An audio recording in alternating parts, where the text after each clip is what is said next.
I was thinking about my own life when I stood at a crossroad, at a transition, at a time in my life where I was unsure, and it was uncertain, it was exciting, and it was uncertain. And I felt anxiety, and I felt also like it was an important time in my life.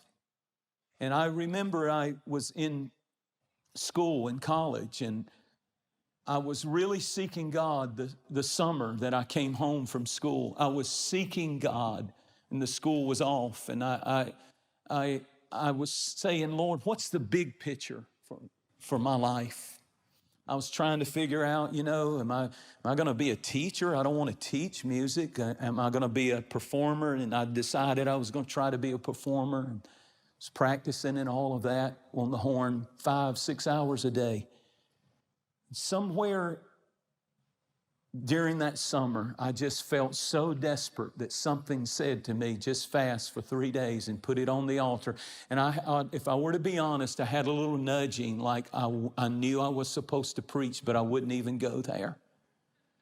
And I went those 3 days, and it was around midnight, and I went to the tabernacle down the road that my dad, who was like a bishop or whatever you would call it, over a bunch of churches, and that they would gather once a year. And it was a room that held about 1,600 people, and it was dark, no lights were on.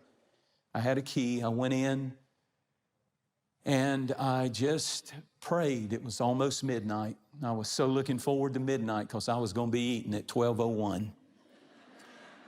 And I had poured my heart out to God in those 3 days. And I said, well, I don't know what you want me to do, but you're going to have to tell me clearly.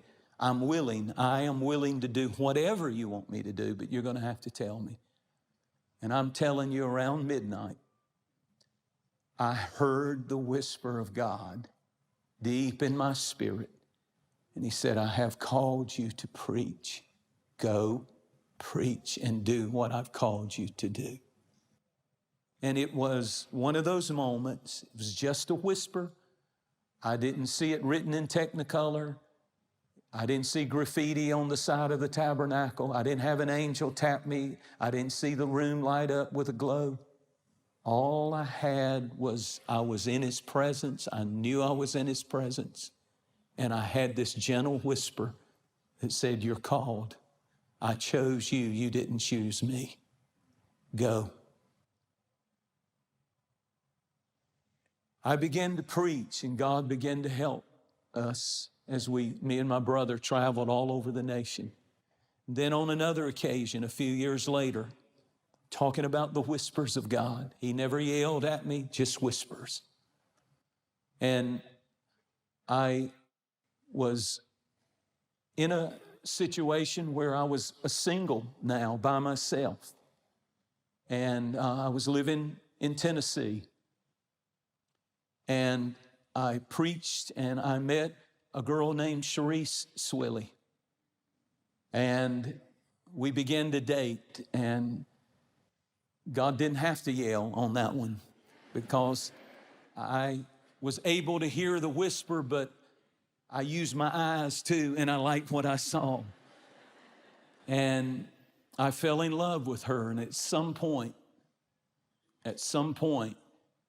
I knew, and I heard the whisper, marry her. She's the one. She's the one.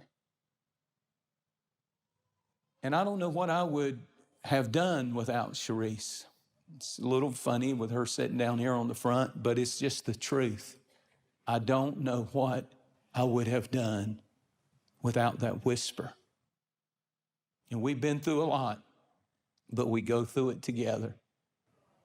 And it's a powerful, powerful thing when God whispers, that's the one.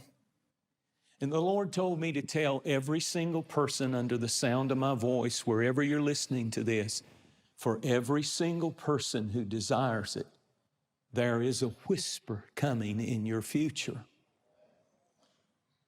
That is the one, because He has a plan for your life. God has a whisper for you.